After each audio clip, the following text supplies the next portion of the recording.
the sales lady looked at me and was like, no, we don't sell whitening product in here. Oh my god, I was so embarrassed because I didn't realize you guys love the sun.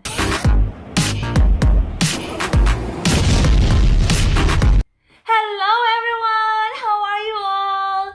In today's video, I'm going to share with you my culture shock experience when I came here in the UK. So you can imagine when I first came here, I was really scared. I don't know what to do. I don't know what to expect, so there is a lot of adjustment. And it's a funny story as well.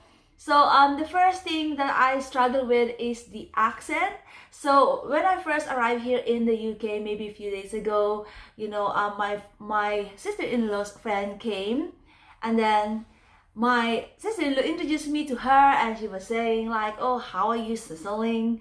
Like the way she say it is, how are you sizzling here in the UK?"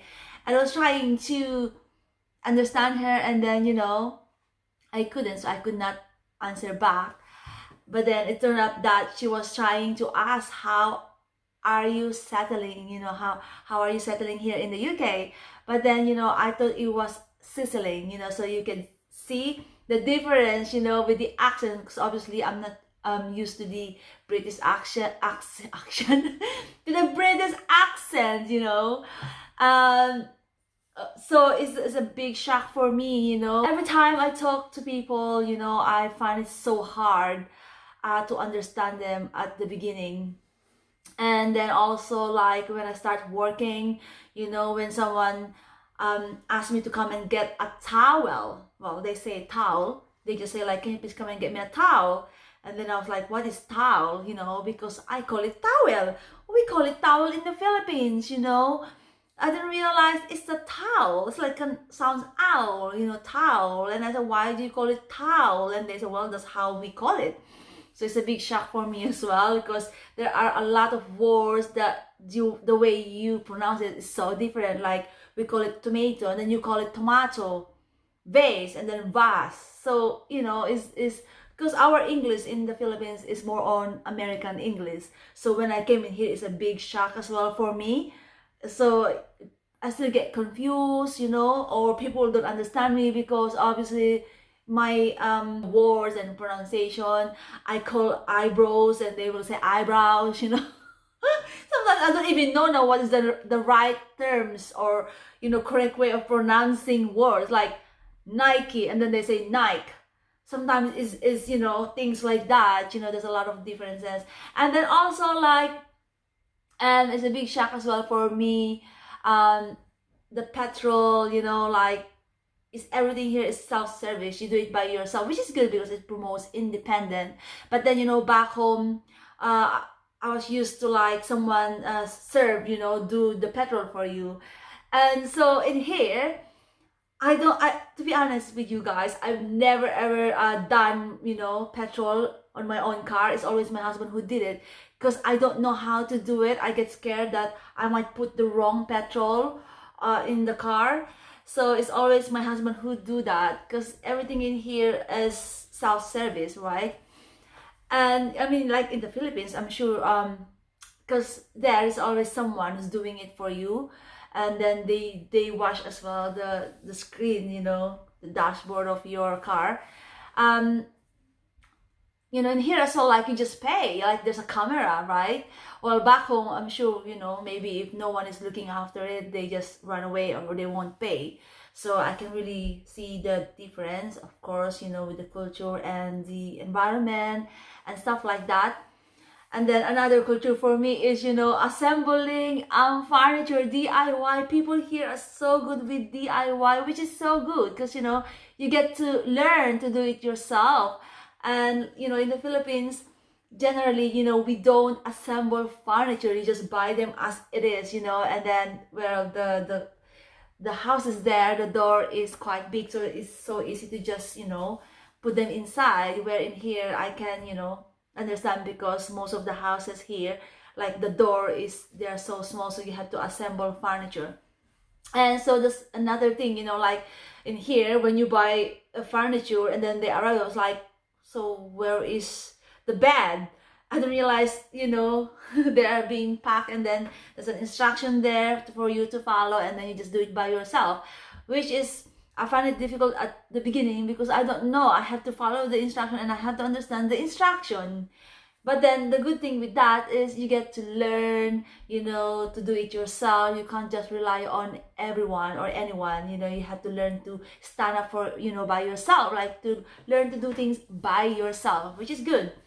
And then another thing is our culture shock is when I came in here, I was so used in the Philippines, because in the Philippines, the beauty product in there is, the majority are all whitening products. So when I first came here, and then I went to the shop, the first time I went to the shop, I was looking for a whitening soap. It's so embarrassing because I went to this sales lady and I said, oh, do you have a whitening soap? Because I could not find any, and all I see is tanning, tanning product in here, which is completely opposite. And then the sales lady looked at me and was like, no, we don't sell whitening product in here. Oh my god, I was so embarrassed because I didn't realize you guys love the sun and you love a bit of color.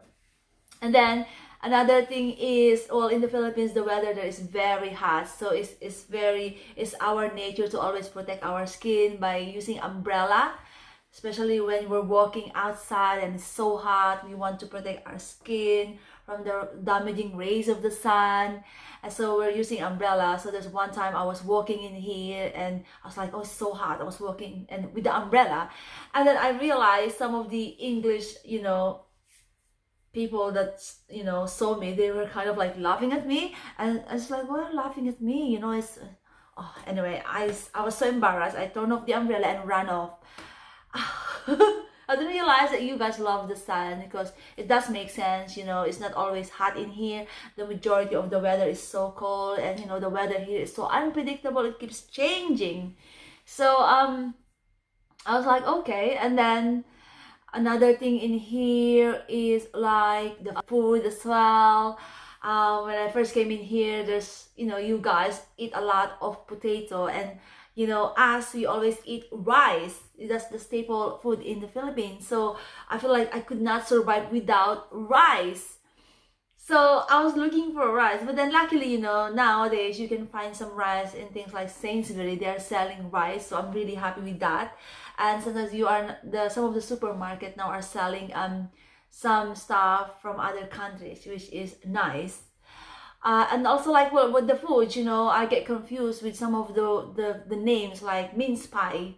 I was expecting a minced meat in the mince pie, but then it turned out that it's just a sweet fruit, like raisins and stuff like that, which I find it so sweet. And I said, where is the minced meat? There's no minced meat inside of the pie.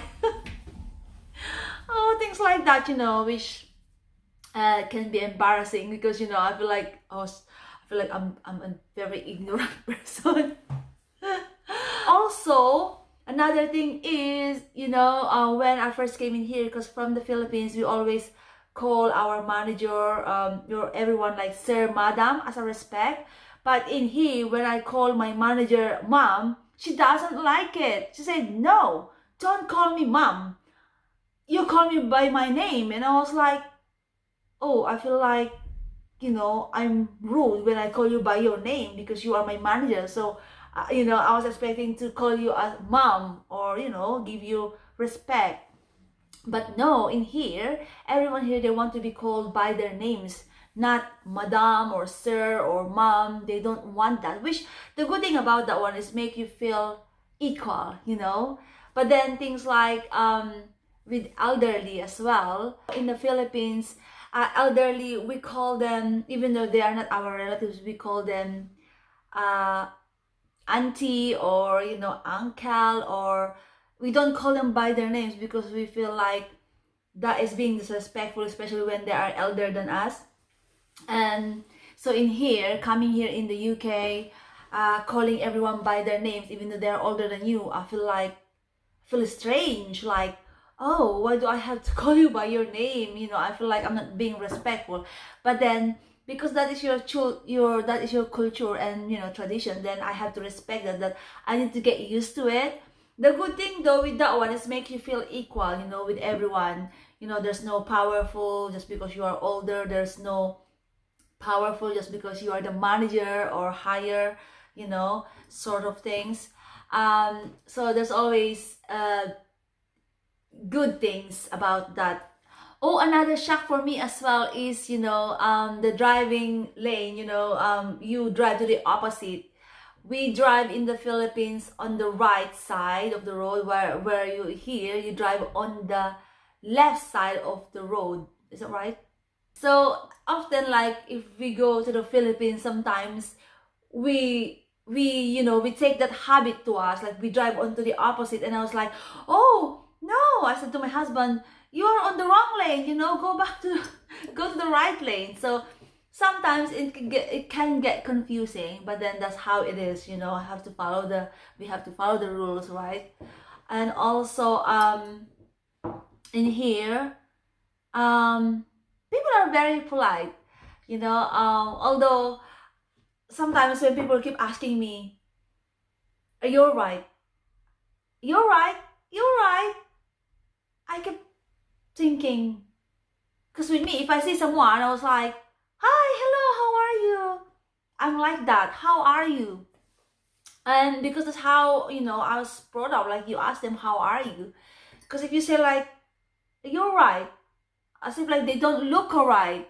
So I feel like every time someone asks me, you're right, and then I thought, oh, don't I look alright? Why do they keep asking me if I'm okay, if I'm alright or not? So it's another big shock for me, because I feel like every time I see people in here, I would say, how are you? That's how I ask them. I don't say, are you alright? Because it makes me feel like when someone asks me that question, I feel like I don't look okay or I don't look alright. So that's another culture shock for me. But then, obviously we are all different and have our own way of doing things. Another thing that culture shocked me is the car boot sale, because we don't have that in the Philippines. The first time I went to a car boot sale, I was like, what is this? And then everything is so cheap, and sometimes they even give things for free, and I could not believe it, because we don't have that in the Philippines. We have a second-hand shop, but we don't have people who's clearing out their stuff, because normally if we clear out stuff, we give it away to our relatives or friends. That's how it is. But in here, like, everything in the car boot sale is so cheap. And there's always a treasure. You don't know what you could find there. And so I'm a big fan of a car boot sale now. I love car boot sale, and that is one of the favorite things that I love here in the UK, the car boot sale, because I often get a bargain and then send them over to the Philippines, and I just love it. I love that part of British culture, the car boot sale. Yeah, another thing is, when I first came in here, it's not like in the Philippines. There's a lot of people who's working there, and they just come and say hi, hello, and often just drop by to your house without arranging it first. In here, I learned to adapt myself to that. It's a big culture shock for me, because you have to make an arrangement, you have to schedule and organizing. If you want to catch up with a friend, you can't just go and knock at someone's door and say, oh, hi, hello, I'm here, okay, let's catch up. No, because everyone is so busy, and in the Philippines, I know it's like that. They don't make arrangement often. They just come to your house, knock at your door, and there you go, boom, party, catch up. And also in here, another thing is, like, when there is a birthday party, the big shock for me is on a party or a birthday party. If you ever go out and have a dinner, or you eat outside, or celebrate in a restaurant, normally in the Philippines, if it's your birthday, you will be the one responsible paying for all the bills.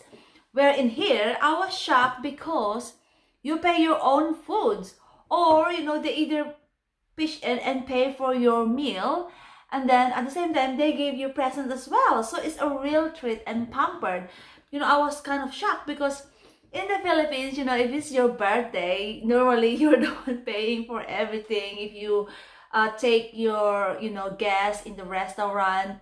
It's kind of like you're the one who's treating them, but in here you can really feel it that it's your birthday, and you can feel that they are treating you, pampering you, which is so nice. I think I love that, you know ways, or culture of the British people, because you know yeah, if you come to imagine, it's your birthday, so you're supposed to be the one get treated and pampered, but then it's opposite in the Philippines. If it's your birthday, you will be the one paying for everything, doing the cooking, and then just invite everyone, they just come and then they eat.